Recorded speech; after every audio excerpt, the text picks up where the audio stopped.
نحمده ونصلي على رسوله الكريم أما بعد فأعوذ بالله من الشيطان الرجيم بسم الله الرحمن الرحيم رب اشرح لي صدري ويسر لي أمري واحلل عقدة من لساني يفقه قولي رب زدني علما اللهم ربنا زدنا علما.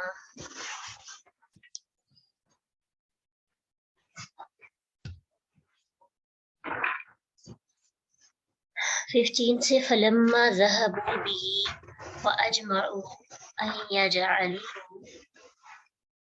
تو جب وہ لے گئے بھی اسے کسے یوسف علیہ السلام کو، بھائیوں نے یوسف علیہ السلام کے بارے میں پورا پلان بنایا اور انہیں کنویں میں پھینکنے کے لیے انہوں نے اپنے باپ سے اجازت طلب کی کہ وہ انہیں کھیلنے کودنے اور کھانے پینے کے لیے ان کے ساتھ جنگل میں بھیجے. تو پھر جب وہ اس کو لے گئے تو پھر پلان کے مطابق انہوں نے انہیں اندھے کنویں میں، گہرائی والے کنویں میں پھینک دیا، ادھر ڈال دیا. اب یہاں پہ لکھا تو نہیں یہ ہوا، لیکن ظاہری بات ہے جب انہوں نے پلان کر لیا ہے پھر اس کے بعد ان کا اگلا اسٹیپ یہی تھا کہ انہوں نے اس پلان کو پورا کیا. یا جعلوہ، کہ وہ ڈال دیں گے صرف یہ غیابت الجبی، گہرائی والے کنویں میں.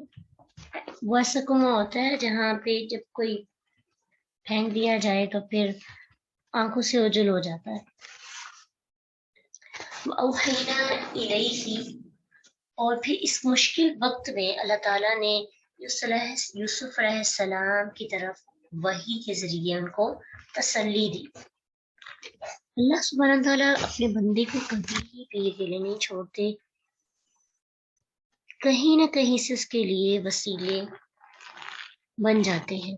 ایک بار اللہ تعالیٰ پہ انسان بھروسہ کر لے اور پھر اگر اللہ بندوں کو چن لے تو پھر وہ اپنے چنے ہوئے بندے پر مشکلات میں بھی آسرا اس کا نہیں چھوڑتا. تو اللہ سبحانہ تعالیٰ نے یوسف علیہ السلام کو وحی کے ذریعے تسلی دی. لَتُنَبِّئَنَّ، لا البتہ، تُنَبِّئَنَّ، تو ضرور آگاہ کرے گا، ہم انہیں، کنہیں، اپنے بھائیوں کو، بِأَمْرِهِمْ، ان کے اس کے کام کے بارے میں. یعنی ایک وقت آئے گا تمہیں اللہ تعالیٰ اتنا رتبہ اور اتنا مقام دیں گے، یہی لوگ جو تمہارے ساتھ زیادتی کر رہے ہیں تم ان کو کل بتاؤ گے کہ تم نے میرے ساتھ یہ کام کیا تھا. وَهُمْ لَا يَشْعُرُونَ، اور اس وقت اس حال میں وہ اس کے ساتھ شعور نہیں رکھتے ہوں گے. یعنی وہ مدت اتنی لمبی ہو جائے گی کہ وہ اس بات کا شعور نہیں رکھیں گے، وہ اس بات کے بارے میں بھول جائیں گے، ان کو علم ہی نہیں ہوگا.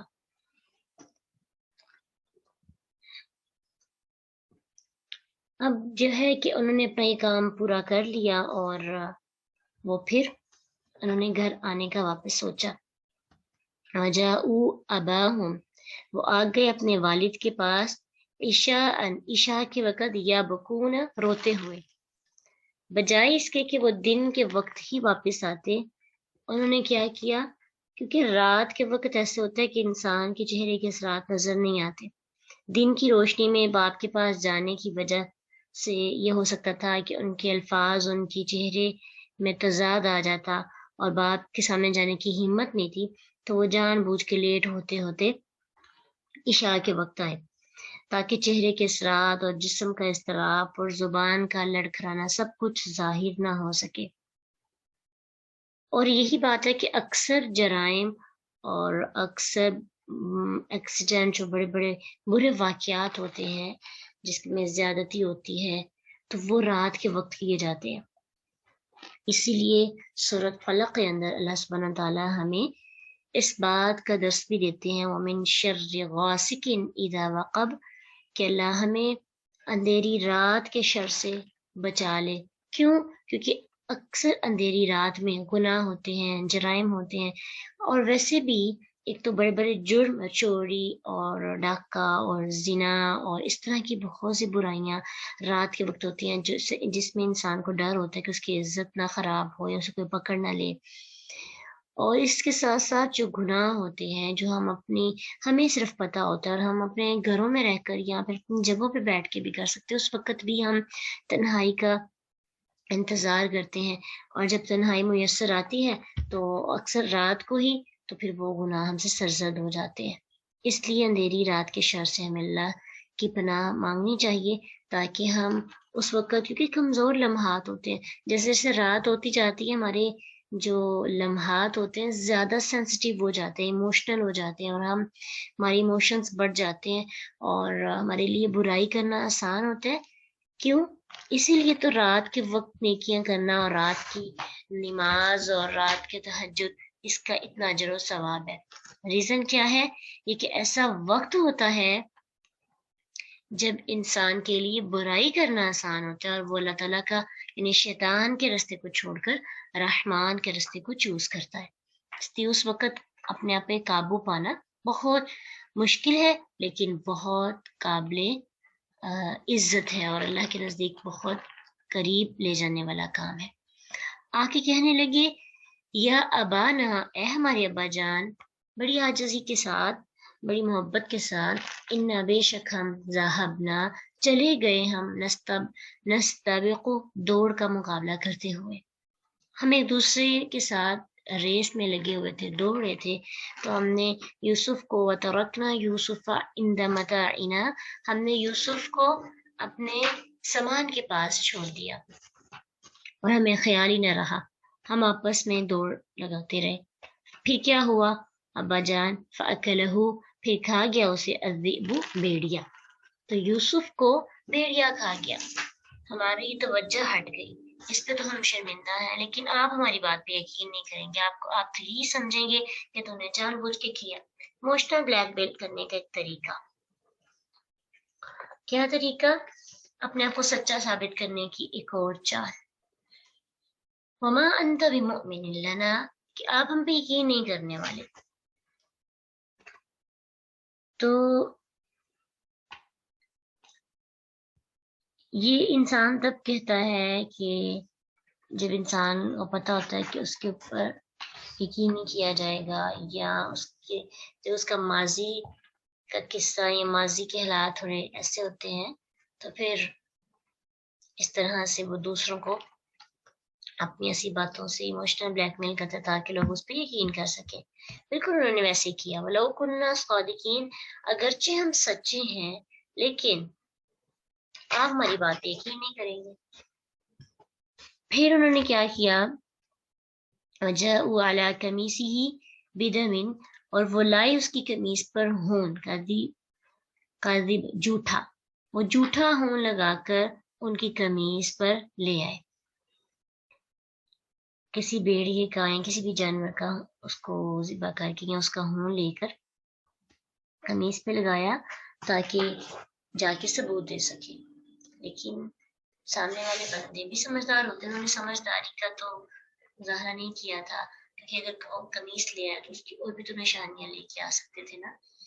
تو یوسف علیہ السلام کے والد محترم یعقوب علیہ السلام کو ساری بات کا پتہ چل گیا، ساری حقیقت سمجھ آ گئی، کیونکہ ان کی گڑی ہوئی کہانی خود ہی ان کی حقیقت بتا رہی تھی، اور فرمانے لگے قال بل سولت، کہا اچھا کر کے دکھایا ہے، لکم تمہارے لیے، انفسکم تمہارے نفسوں نے، امرن ایک کام کو، یعنی تمہارے نفسوں نے تمہارے لیے اس کو مزین کر دیا اور تمہارے لیے اتنا آسان بنا دیا، تم بہت ایک اچھا کام کر رہے ہو، چلو یہ تمہاری گڑی ہوئی کہانی دیکھتے ہیں کب اس کی حقیقت کھلتی ہے۔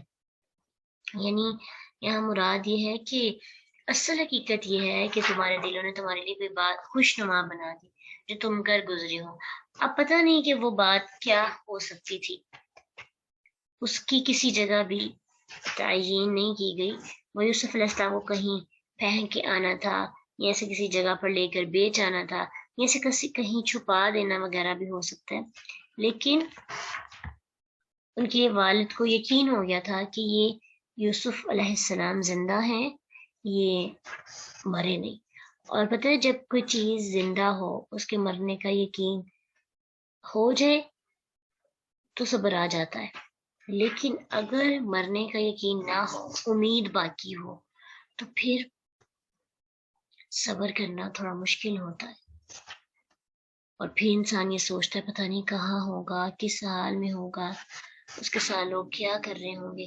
تو یہ زیادہ بڑی آزمائش ہوتی ہے، اور وہ وقت نہیں کٹتا، مشکل ہوتا ہے، طرح طرح کے خیالات آتے ہیں، اور پھر امید بھی باقی ہوتی ہے اور غم بھی ہوتا ہے. تو یہ دونوں چیزیں مل کر انسان کے صبر کو مزید جو ہے تھوڑا مشکل بنا دیتی ہے. جیسے اگر کسی کے بارے میں انفارم کیا جائے کہ وہ شخص کسی نہر میں نہا رہا تھا اور وہ نہیں مل رہا، ٹھیک ہے، تو جب تک اس کی ہمیں موت کا یقین نہ ہو جائے تب تک ہمیں ایک امید اور ایک کسی نہ کسی قسم کی اور پریشانی جو ہے نا، طرح طرح کے خیالات، پتہ نہیں کیا ہوگا، کہاں ہوگا، کس حال میں ہوگا. تو ان کے والد محترم کو بھی یہی پریشانی تھی کہ انہوں نے ایک کہانی تو گڑھی ہے، لیکن پتہ نہیں ایک بہت بڑی آزمائش میں مبتلا ہو گئے. کہنے لگے فصبر جمیل، بس صبر جو ہے وہی اچھا ہے. اب یہاں پہ انہوں نے بڑی خوبصورت طریقے سے کہا تو صبر ہی ہے اچھا، یعنی اب میرا کام ہے صبر کرنا، اور میں نے صبر ہی کرنا، اللہ نے مجھے حالت صبر میں بھیج دیا. اور کسی بھی چیز کا جمال یہ ہوتا ہے کہ وہ اپنی جیسی دوسری چیزوں سے بہتر ہو. انسان جب بھی کوئی کام کرتا ہے، جیسے آپ شاپنگ کرتے ہیں تو سوچتے ہیں کہ میری شاپنگ دوسروں سے اچھی ہونی چاہیے. آپ بات چیت کرتے ہیں، خواہش ہوتی ہے کہ میری بات چیت کرنے کا انداز دوسروں سے اچھا ہو، میرا لائف سٹائل دوسروں سے اچھا ہو.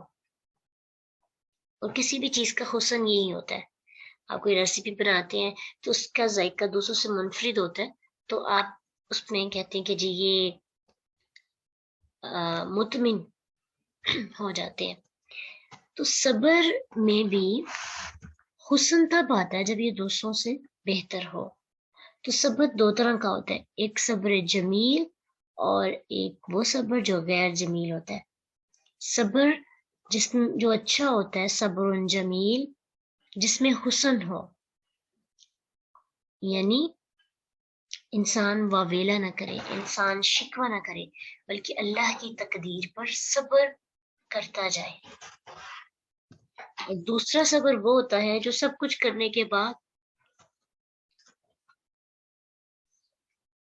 جب انسان کے ہاتھ میں کچھ نہیں نہ آتا تب انسان کہتے ہیں ہاں صبر ہی کرنا پڑنا ہے مجھے. تو یہ صبر جو ہے جمیل نہیں ہوتا، جو کرنا ہی ہوتا ہے. صبر جو ہے نا تکلیف کی پہلی چوٹ جب ہوتی ہے اس وقت کیا جاتا ہے. جیسے انس بن مالک رضی اللہ عنہ بیان کرتے ہیں کہ اللہ تعالیٰ کے رسول کے پاس ایک عورت کے پاس سے گزرے تو وہ اپنے بچے کے پاس رو رہی تھی. کہا جاتا ہے کہ وہ قبر کے پاس رو رہی تھی. آپ صلی اللہ علیہ وسلم نے سے کہا اللہ سے ڈرو اور صبر کرو. اس نے کہا آپ کو میری مصیبت کی کیا پرواہ ہے. آپ صلی اللہ علیہ وسلم وہاں سے چلے گئے اور بعد میں اسے بتایا گیا یہ تو اللہ کے نبی صلی اللہ علیہ وسلم تھے. تو اس کی حالت تو ایسے جیسے موت جیسی ہو گئی. وہ آپ کے دروازے پہ آئی اور اس نے آپ کے دروازے پہ جب کوئی دربان نہ دیکھا کہنے لگی اے اللہ کی نبی میں نے آپ کو نہیں پہچانا تھا، اب میں آپ کو پہچاننے لگی ہوں. آپ نے فرمایا اصل صبر تو صرف پہلی چوٹ کے وقت ہوتا ہے، بعد میں تو انسان کا صبر آ ہی جاتا ہے. اس لیے صبر جو خوبصورت صبر ہوتا ہے وہ تبھی ہے جب واقعی اس کی ضرورت ہو، تب ہم شکوہ نہ کریں، تب ہم غلہ نہ کریں، تب واویلا نہ کریں. صبر ہو تو انسان اسی وقت کرے. اب یوسف علیہ السلام کے والد نے کچھ بھی نہیں کہا، نہ ان کو ملامت کیا، نہ ان کو غلط بات کہی، نہ وہاں پہ واویلا کیا.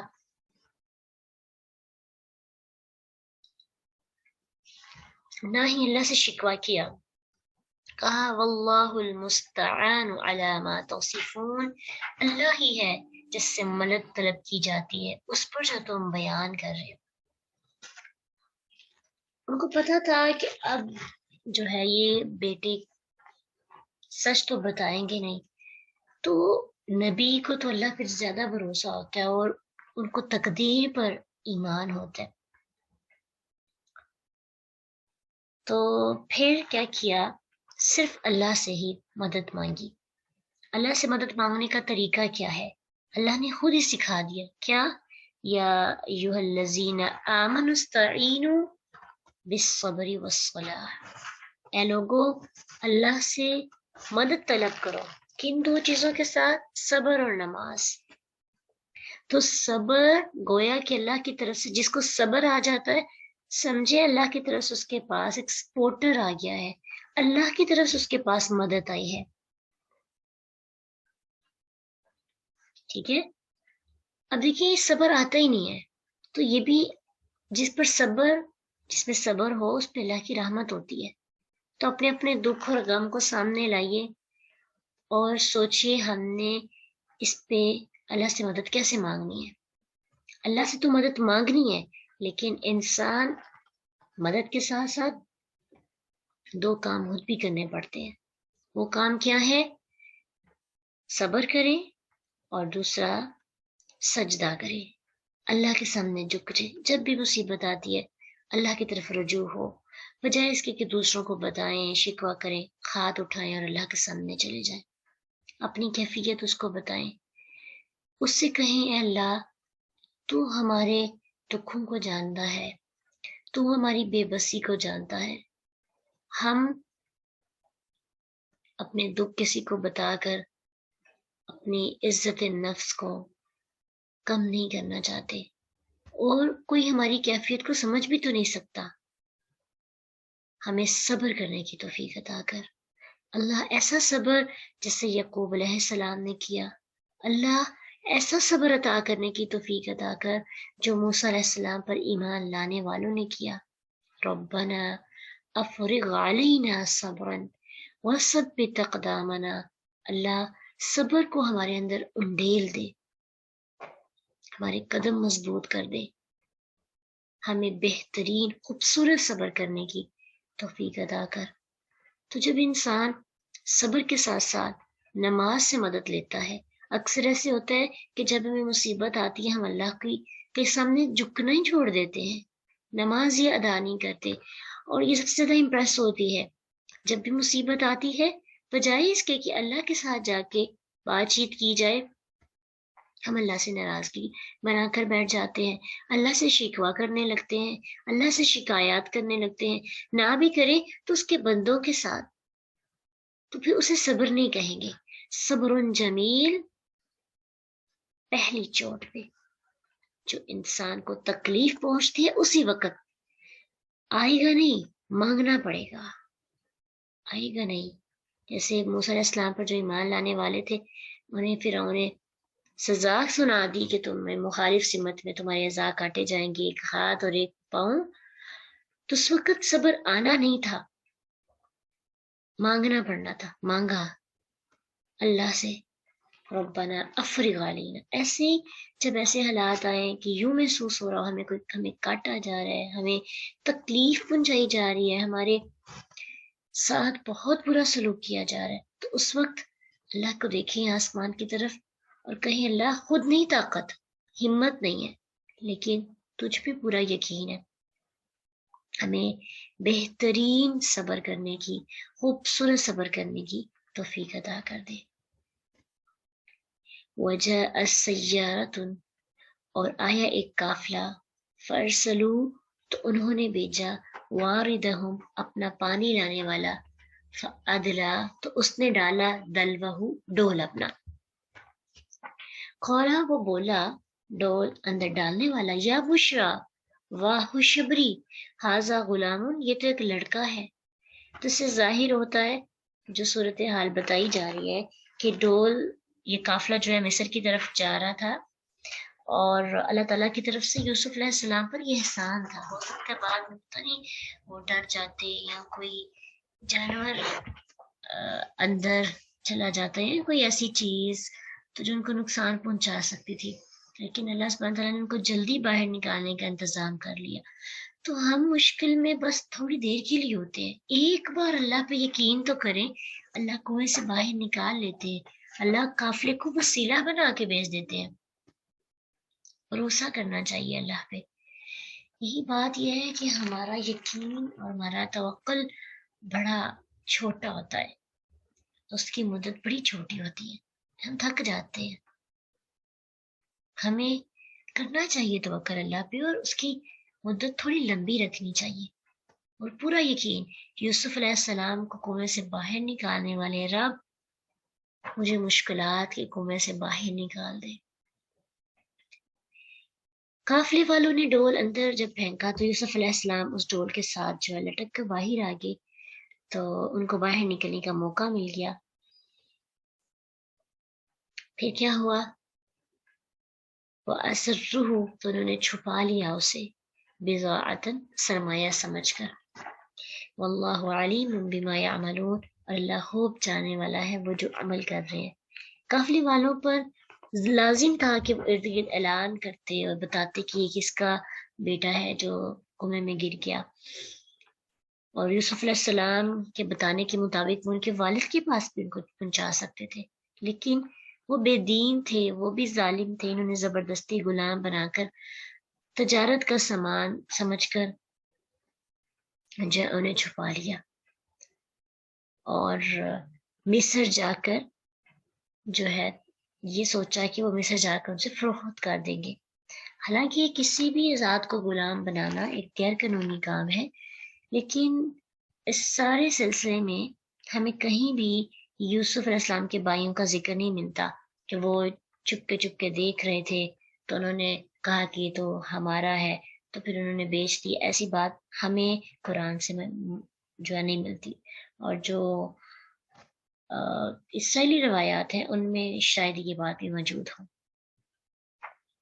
یوسف علیہ السلام کے نکلنے پر وہ قافلہ خوش ہوا اور انہوں نے سامان کے طور پر ان کو چھپا لیا، کسی کو خبر تک نہیں ہونے دی. تو ان آیات میں اللہ تعالیٰ کے نبی کے لیے ایک تسلی ہے. شروع میں ہم نے پڑھا تھا نا کہ کس وقت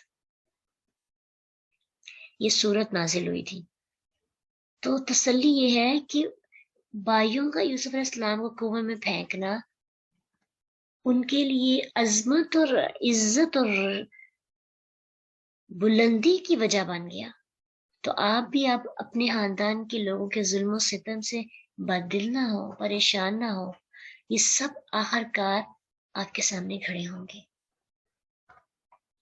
سب آپ کے سامنے جھک جائیں گے. اللہ آپ کو فتح نصیب ضرور کریں گے. اس لیے اپنے گھر والوں کی زیادتی یا پھر اگر وہ خاص طور پہ جب دین کے راستے میں آنے پر آپ کو روکتے ہیں یا آپ کے لیے مشکل حالات پیدا کرتے ہیں تو پریشان نہیں ہونا چاہیے. ان تمام واقعات کو اپنے ذہن میں لانے کی کوشش کریں. یہی عزیز و قریب جنہوں نے آپ کے ساتھ زیادتی کی آپ سے معافی مانگیں گے، آپ کے سامنے جھک جائیں گے. جو ظلم کیا ان کو اس کا احساس ہو جائے گا. وَشَرَوْهُ، انہوں نے بیچ ڈالا اسے، بِثَمَنٍ، قیمت پر، بخسن، کم، بہت کم، دراہم، درہموں میں، یعنی بہت کم درہموں میں انہوں نے اسے بیچ ڈالا. معدودۃ، گنے چنے، کیونکہ اگر غیر معدودہ ہوتا تو پھر وہ زیادہ قیمت ہوتی، تول کر اس کو بیچتے، یعنی جتنا اس کا وزن ہوتا اتنا. لیکن چونکہ وہ چھپا رہے تھے نا، ان کو ڈر تھا کہیں وہ پکڑے نہ جائیں یا اس کا اصل مالک نہ آ جائے، یا پھر یہ لڑکا جو ہے ہمارے لیے کوئی آزمائش نہ بن جائے، ہمیں پہچان نہ لیں یا ہمیں پکڑوا نہ دے. تو وہ اپنی ساری ان حقیقتوں کو چھپانے کے لیے جلدی جلدی جا کے انہوں نے اسے بازار میں بیچ دیا تاکہ لوگوں کو اصل کہانی کا پتہ نہ چل جائے. اب یہاں پہ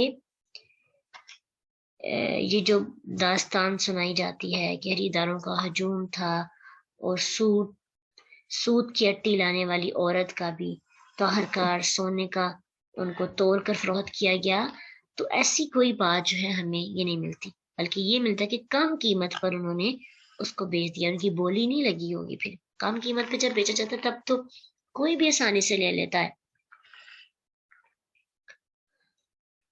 تو یہاں پہ پھر اس بات کا بھی ذکر نہیں ہے کہ یوسف علیہ السلام کے بھائیوں نے آ کر کافرے والوں کے ہاتھ جو ہے اس کو فروخت کیا، بلکہ صاف ظاہر ہے کہ کافرے والوں نے جا کر اس کو بازار میں بیچ دیا۔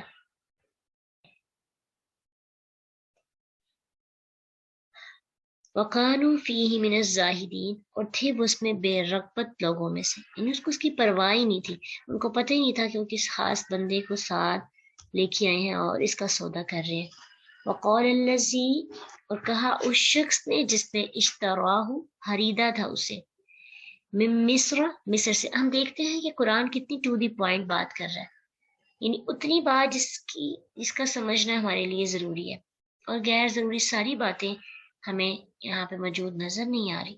ٹھیک ہے، تو اس سے ایک بات اللہ تعالیٰ کی انداز جو بیان کرنے کا سٹائل ہے، اس سے ہمیں یہ بات سیکھنے کو ملتی ہے کہ ہم جب بھی کسی کو کوئی سٹوری سناتے ہیں، کوئی قصہ سناتے ہیں، یا کوئی ایکسیڈنٹ ہو جاتا ہے، اس کی کہانیاں، اس کی تفصیل بتا رہے ہوتے ہیں، تو ٹو دی پوائنٹ بات اچھی رہتی ہے، اس سے تاثیر بھی رہتی ہے، اور کچھ چیزیں سننے والے پہ چھوڑ دینی چاہیے۔ کہا اس شخص نے جسے خریدا تھا اسے مصر سے، امرأتہ، اپنی بیوی کو، اکرمی، بعزت کر، مسواہ، ٹھکانہ اس کا، عسا، امید ہے، ان ینفعنا، کہ وہ نفع دے گا ہمیں، او یا نتخذہ، ہم بنا لیں گے اسے، والدن، بیٹا۔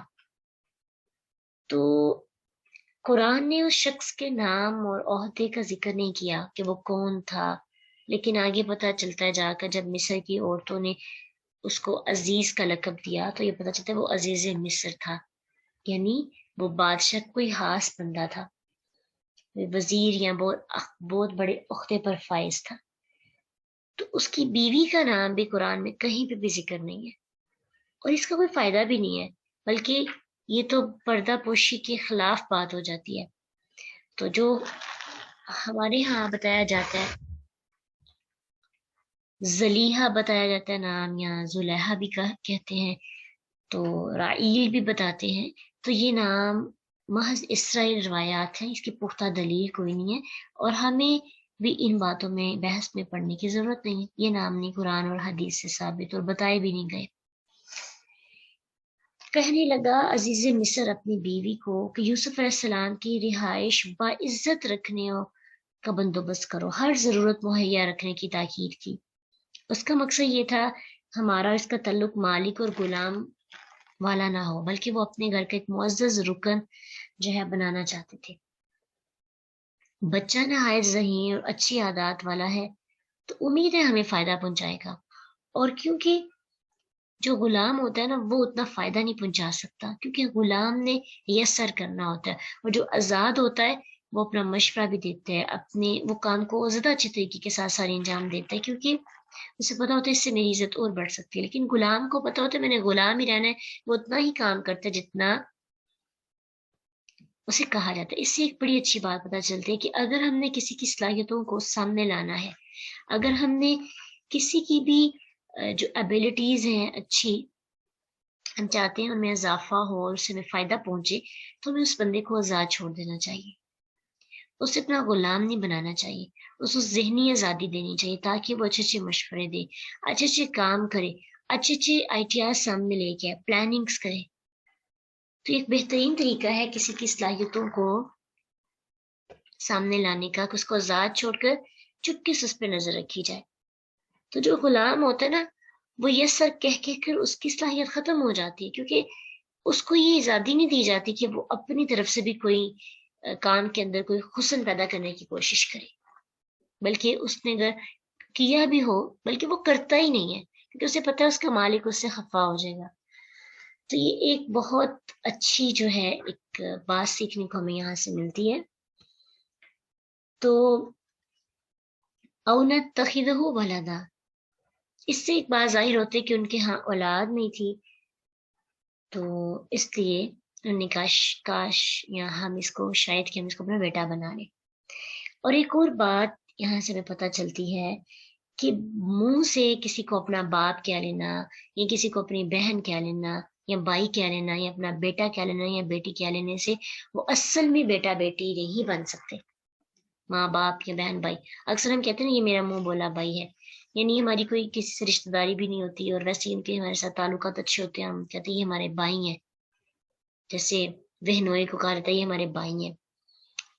تو کہنے سے کوئی بھائی بن نہیں جاتا، کسی بھی غیر محرم سے رشتہ بنا لے اور ہم اسے کہیں کہ یہ ہمارا بھائی ہے، بھائیوں کی طرح ہم سے محبت کرتا ہے، تو بھائیوں سا بھی کوئی نہیں ہو سکتا۔ یہ جو شرعی رشتے ہوتے ہیں یہ شرعی رشتے ہی ہو سکتے ہیں، غیر شرعی رشتوں کو ہم شریعت کے جو رشتے ہیں ان کے نام دے کر اپنے ساتھ نہیں جوڑ سکتے، نہ ہی ان کے ساتھ ویسے سلوک کر سکتے ہیں۔ اگر واقعی وہ اپنا بیٹا بنا لیا ہوتا یا ہو جاتا بیٹا، تو پھر اس کی بیوی جو ہے اس عزیز مصر کی برائی کی طرف آمادہ نہیں کرتی۔ کوئی اپنے بیٹے کے ساتھ برا کام تو نہیں کر سکتا نا، تو سوچی کہنے سے کوئی بیٹا نہیں بن جاتا۔ اور اکثر لوگوں کے ہاں یہ معاملہ ایسے ہی ہوتا ہے کہ وہ اپنا بیٹا بیٹی یا بہن بھائی بنا لیتے ہیں اور پھر بعد میں ایسے ہی نتائج رونما ہوتے ہیں۔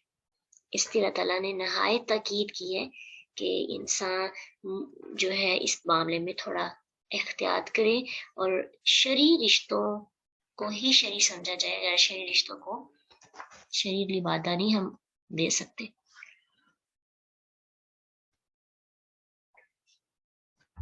ہاں ہمارا کسی کے ساتھ کتنا بھی تعلق مضبوط کیوں نہ ہو، کتنا ہی پیار کیوں نہ ہو، لیکن اگر تو بات ہمیں سمجھ میں یہ آئی ہے کہ اللہ نے شریعت میں کچھ حدود رکھی ہیں اور ان حدوں کو ہم توڑ نہیں سکتے، اور اگر ہم ایسا کریں گے تو ہم پھر جرم کرتے ہیں اور ہمیں دنیا میں بھی نقصان ہوتا ہے آخرت میں بھی۔ جیسے کسی کو بھی یعنی تعلق کی وجہ سے اپنا بھائی سمجھ لینا یا بیٹا کہہ لینا یا ایسے ہی ماں باپ بنا لینا، کہنا ٹھیک ہے، کہہ سکتے ہیں ہم یہ میرا بھائی ہے یا یہ میرا بیٹا، میں نے اس کو بنایا ہوا ہے، لیکن وہ حقیقت میں بیٹا بھائی یا بہن یا پھر ماں باپ نہیں ہو سکتے۔ ان کے لیے وہی سارے قانون اور سارے اصول لاگو ہوں گے جو غیر محرم کے لیے ہوتے ہیں۔ وہ ہمارے غیر محرم ہے، یعنی اگر غیر محرم کو بنایا ہے، مثلا اگر آپ نے ایسے بندے کو اپنا بھائی آپ کہہ رہے ہیں جو آپ کا محرم نہیں ہے، تو پھر جیسے غیر محرم کے ساتھ سلوک ہوتا ہے، دور بٹھانا، اس سے جو ہے اس کے سامنے اپنے آپ کو کور کر کے آنا، وہ سارے معاملات اس کے سامنے کیے جائیں گے۔ کہہ لینے سے وہ سچ مچ میں ہی بیٹے والے حقوق حاصل نہیں کر سکتا، یہ چیز یاد رکھنی ہے۔ وَكَذَلِكَ مَكَّنَّا لِيُوسُفَ فِي الْأَرْضِ، اسی طرح ہم نے یوسف کو زمین میں جگہ دی۔ اس کی دو طرح سے تفسیریں کی جاتی ہیں، ایک یہ کہ عزیز مصر کے ہاتھ فروخت کروا کر مصر کے اتنی عظیم مقام والے گھر میں باعزت رہائش دی۔ ہم نے یوسف علیہ السلام کو سرزمین مصر میں باعزت طریقے سے رکھا تاکہ وہ ایک حکمران کے گھر میں رہ کر سرداروں کی مجلس سے دیکھے، حکمرانی اور سیاست کے سارے وہ راز اور طریقے جانے، اور کیونکہ صحرا میں رہنے سے ان کو کبھی حاصل نہیں ہو سکتے تھے۔ صحرا کے کسی بندے کو لا کر، یعنی گاؤں کے کسی بندے کو لا کر حکومت دے دی جائے تو وہ اس کو کوئی ایکسپیرینس ہی نہیں ہوتا۔ اللہ نے کیسے پلاننگ کی، اللہ نے پہلے قابل بنایا ان کو اور ان لوگوں کی مجلس میں رکھا تاکہ وہ ان کی باتیں سنیں، اسے سیکھیں، اور یہی اصل مقصد تھا ان کا بنی اسرائیل یعنی مصر میں آ کر رہنے کا، اور پھر بعد میں بنی اسرائیل کے لوگ بھی مصر میں آ کر آباد ہو گئے۔ تو دوسری وجہ یہ ہے کہ جیسا کہ دوسری جو تفسیر کی جاتی ہے وہ یہ کہ جیسے ہم نے اس سے پہلے یوسف کو بائیوں کے شر سے بچایا، یعنی اپنے گھر میں رہتے تو ان کے شر میں رہتے، اسی طرح ہم نے اسے کنویں سے نکلوا کر ایک اچھی جگہ پر جگہ دے دی. وَلِنُعَلِّمَهُ مِن تَأْوِيلِ الْأَحَادِيثِ، تاکہ ہم سکھائیں اسے حقیقت میں سے باتوں کی، یعنی اس کو زیادہ علم عطا کریں. اور وہ علم تعبیریں بھی تھا اور باقی جو علوم ہیں سیاست کے، حکومت کے، وہ بھی. واللہ غالب علی امرہ، اللہ غالب ہے اپنے کام پر. ولکن اکثر الناس لا يعلمون، لیکن اکثر لوگ علم نہیں رکھتے. یعنی غالبہ کا لفظ بولا جاتا ہے جہاں کوئی مقابلہ ہو. تو سمجھائی یہ بات جا رہی ہے کہ دیکھیے یوسف علیہ السلام کے بھائی کیا چاہتے تھے کنویں میں پھینکنے کے بعد، کہ وہ اپنے خیال میں، یعنی وہ چاہتے تھے کہ کنویں میں پھینک دیا جائے، یہ نظروں سے دور ہو جائے. لیکن اللہ تعالیٰ کی کیا پلاننگ تھی؟ وہ یوسف علیہ السلام کو لاچار اور بے بس کرنا چاہتے تھے، لیکن اللہ نے ان کو اور زیادہ طاقت عطا کر دی. کنویں سے نکال کر حکومت تک پہنچا دیا، پھینکنے والوں کو سائل بنا کر اس کے سامنے لا کھڑا کر دیا. تو یہاں پہ نبی صلی اللہ علیہ وسلم کے لیے تسلی ہے کہ قریش آپ کے ساتھ جو برا سلوک کر رہے ہیں، کل کو جیسے یوسف علیہ السلام کے بھائی ان کے سامنے آ کے کھڑے ہو گئے تھے عاجزی کے ساتھ، یہ بھی آپ کے سامنے آ جائیں گے. لیکن اکثر لوگ یہ نہیں جانتے کہ ہر قسم کا اختیار اللہ کے پاس ہے، اور ہوتا وہی ہے جو اللہ کو منظور ہوتا ہے. اس لیے مشکل حالات میں تقدیر پر ایمان رکھنا چاہیے، بھروسہ رکھنا چاہیے، اللہ کی رضا پر راضی ہو جائے، اسی میں خوشی ہے. انسان اگر رضا پہ راضی ہو جائے اور غم اور مصیبت میں شکوہ نہ کرے، صبر سے کام لے. تو آج کے یاد میں ہمارے لیے بڑی خوبصورت لیسن ہے، اور زندگی کے بہت بڑے بڑے اصول بھی ہیں زندگی جینے کے، اور پھر اللہ کی پلاننگز بھی ہیں. سب سے خوبصورت بات فصبر جمیل. ہر انسان کی زندگی کے اندر غم موجود ہوتے ہیں، ہر انسان دکھوں میں مبتلا ہوتا ہے، اور اگر نہ بھی ہو تو روزمرہ کے معاملات کے اندر ہمیں تکلیف پہنچتی رہتی ہے. تو بس اپنے لیے اللہ سے یہ دعا لازمی کرنی چاہیے کہ اللہ ہمیں صبر جمیل عطا کر دے، تاکہ ہم شکوہ کرنے میں اپنا وقت نہ ضائع کریں. ہونا تو وہی ہے جو لکھا ہوا ہے، لیکن ایک مومن بندہ صبر کر کے اس خوبصورت پیکیج کو اپنے لیے فائدہ مند بنا لیتا ہے. لیکن جو ناشکرا بندہ ہوتا ہے وہ شکوہ کر کے مشکل وقت میں آنے والے جو پیکیج ہوتے ہیں اس میں اللہ کا جو قرب حاصل ہونا ہوتا ہے وہ اس کو ضائع کر دیتا ہے.